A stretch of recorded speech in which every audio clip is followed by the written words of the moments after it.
everyone.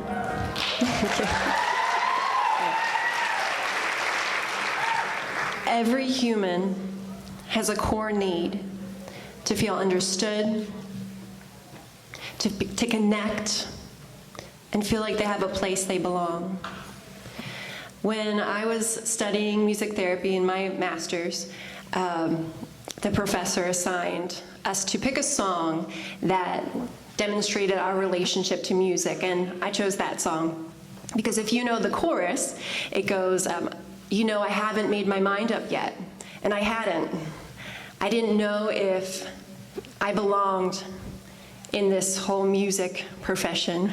I didn't know if I belonged in the music therapy field. I didn't know if I was enough. So after I got done singing this song in my class, my classmates looked at me and they said, by the way you just sang that song, your body, your face, you already have the answer. And they were right. And now I am a board-certified music therapist, and thank you. Thank you. I am a board-certified music therapist, so what that means is we use music to support and help people. We help them grow in areas of communication, in social skills, motor skills, in different cognitive tasks and skills, lots of skills. We just happen to use music to help them and support them to meet their goals. We do that through improvisation, through writing songs, through recreating popular songs that they prefer, and also through listening experiences. So I was working in my earlier career with a teenager who has autism, and she was more on the severe spectrum of autism. She was nonverbal, so that means she didn't use speech like probably most of us do to communicate our thoughts and our ideas. In fact, she didn't have any ability to communicate. She didn't sign, she didn't gesture. The only thing that she used to communicate was crying. And so every day she would come in crying. And that's why I started working with her. So I felt if maybe something can help her regulate her emotions and regulate her body, maybe then she can be in the world and start to gain some other skills. So sometimes she would come in and we would just jam, improvise for 20, 25 minutes. Our session was only 30 minutes long. And we would just improvise. I found out she was really drawn to the piano. And I think the reason for that was because the piano gives you such a wide range of expression. There's so many notes, so many different rhythms you can play, so many different genres. And the piano, for her, it was her voice. It was a time where we could connect. She could feel understood, maybe for the first time. And we would have conversations. We would joke with each other. We would laugh. She would give me a hug when I said I was proud of her. And we had this time of connection in the music. Now, if you remember, I said music therapists work on lots of skills. So we were working on some functional communication, and I was teaching her how to sign more so she could express her wants and her needs, generally throughout her day. So I'm going to teach you a song, and you get to sing too, because that's what I do.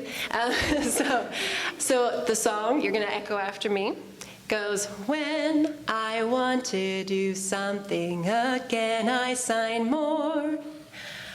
When I want to do something again, I sign more. You guys are good.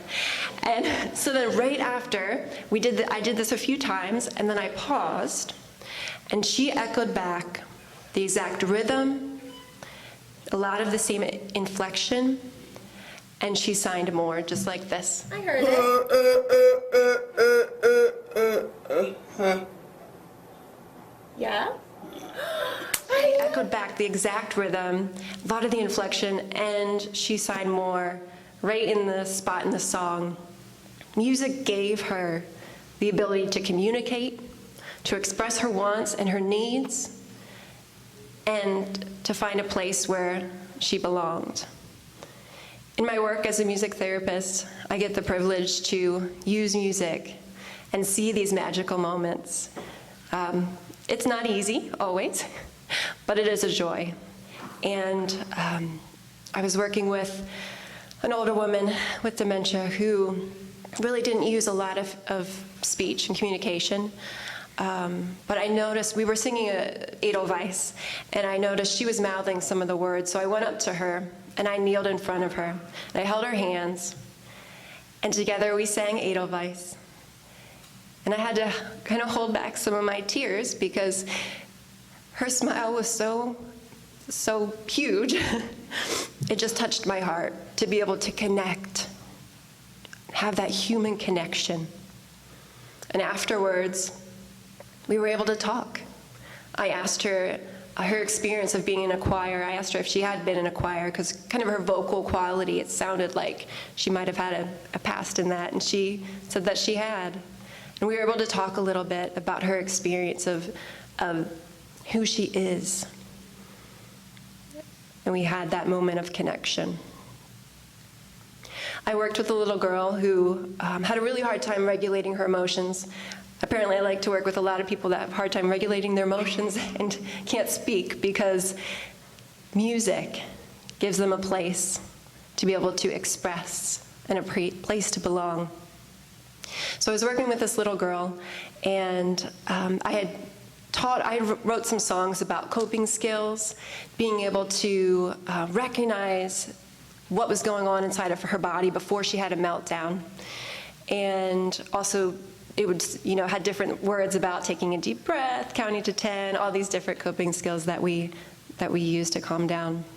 So the wonderful thing about this was that the people that were working with her when I wasn't there, they could use this song, and they could even just hum the first couple notes, or they could say the first couple words, and it would remind her of her coping skills, and she could calm herself down.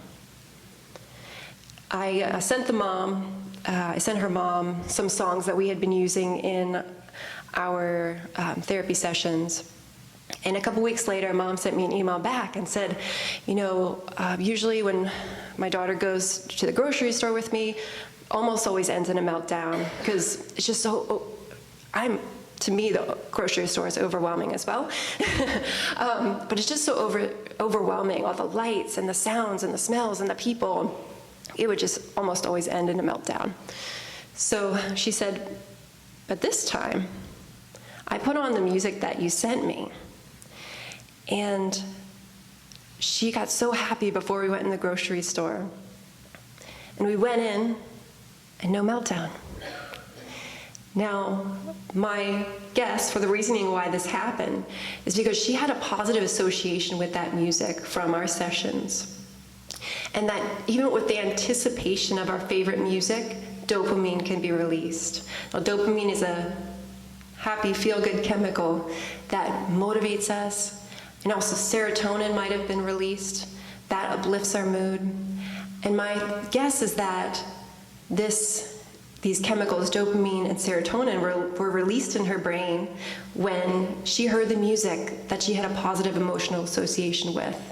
And so she was able to get through that grocery trip without a meltdown. Now, for the woman with dementia, the last parts in the brain to deteriorate tend to be the areas that are associated with our musical memories.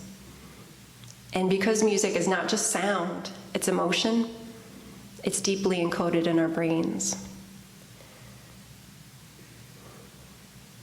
I've had so many opportunities to see the magic of music as a music therapist, and there's really nothing else I would want to do with my life. The magic of music is that no matter your ability or your disability, music gives you what you need: a place to connect, a place to feel understood, and a place to belong. Thank you.